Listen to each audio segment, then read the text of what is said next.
Hi everyone, welcome back to David at Go To Hobbies. Right, drive to survive.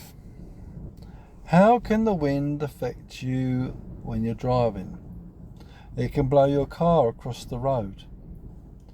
It can catch you unawares.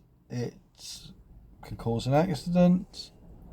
It can blow objects onto your car. It can make trees fall down. It can blow debris into the road, whole host of different things. And when it's raining cats and dogs, it makes it 10 times worse. So, how do you mitigate or how do you avoid the effects of the weather? Drive at an appropriate speed for the weather conditions you're driving in. When I say let's put it this way, if it's absolutely hacking it down with rain, blowing a gale, and you're on the motorway, that wind's going to drive the rain whatever direction it wants to blow in, the wind that is. So it could be side, it could be back, it could be front. Yeah?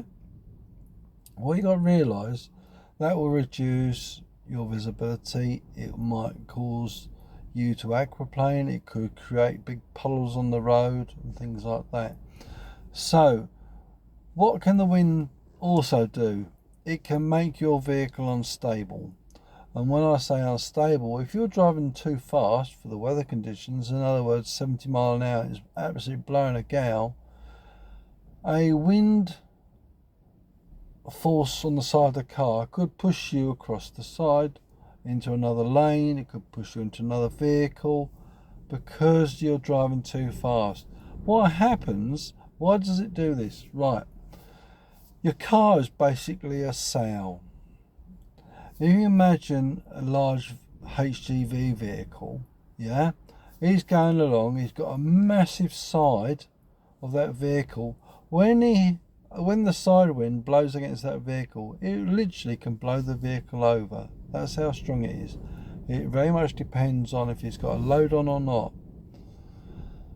I can tell you stories, but we'll keep it short and sweet today, and that is wind can have a devastating effect on the vehicle. In other words, it can blow you across the road, it can blow you into another vehicle. So, reduce your speed. Nowadays, they put signs up on the overhead gantries warning you of strong winds. Then they will reduce the speed limit with a red circle and a mandatory speed limit. In other words, it can be 50, it can be 40, it can be 30. Whatever the speed limit seems appropriate for the road. In the most severe cases, it would be very low, 40 miles an hour, maybe slower. Because what happens, the slower the vehicle, the more of the weight is forced downwards. If you've got a high speed vehicle doing say 80 miles an hour, or you're driving at 80 miles an hour, and there's a side wind, that vehicle, two vehicles identically the same, with the same weight inside it, if you're driving at 70 miles an hour, or let's say 80 miles an hour, right, and that wind is say a 40 mile an hour or 50 mile an hour gust against the side of that vehicle, it will possibly blow you across the road. Not all the way, but some considerably way across the road, either into another vehicle or push you into the safety barrier. Because the vehicle at speed weighs less if it was standing still. In other words, you are basically at a very high risk to having a collision or accident if you're driving fast in high winds. How do you avoid this? As I said, reduce your speed, bring it down to something which is considerably safer. And if you're driving a high-sided vehicle, anything than something 10 foot high is high-sided. Anything over that will be classed as high-sided. I might be exactly wrong with my calculations on that, but at the end of the day, err on the side of caution. So if you don't want to be blown over, One, don't go drive your vehicle in dangerous conditions and weather-wise, and if you do have to drive it, bring your speed down. Places that are more likely to be affected by high winds: open roads, the end of a sort of viaduct or beginning of a viaduct over a road or a canal or over a valley, the end of a tree line, end of a hill where the hill comes over and it's broken the wind sort of direction, or the side of a valley. So when you become in an open ground, that's the wind's full effect onto that vehicle, and if you're not ready for it, it will blow you over. If it doesn't blow you over, it will push you across the road.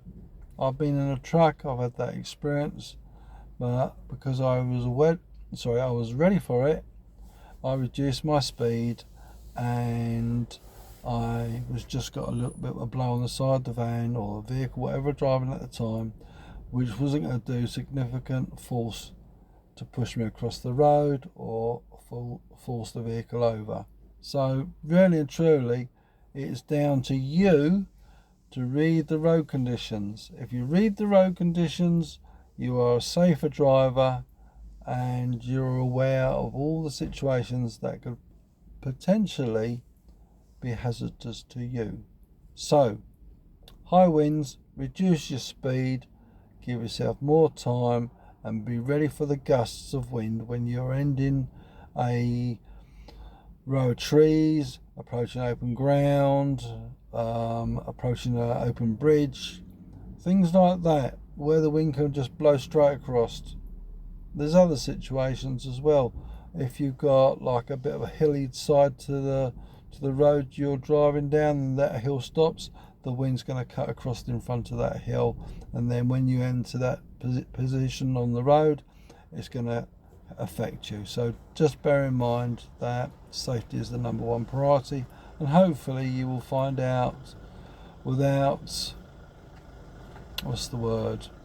having an accident. So forewarned is forearmed. So hope you find this video useful, and if it does, please leave a thumbs up, and if you want to subscribe, please do so, and we'll see you in the next video. Take care for now.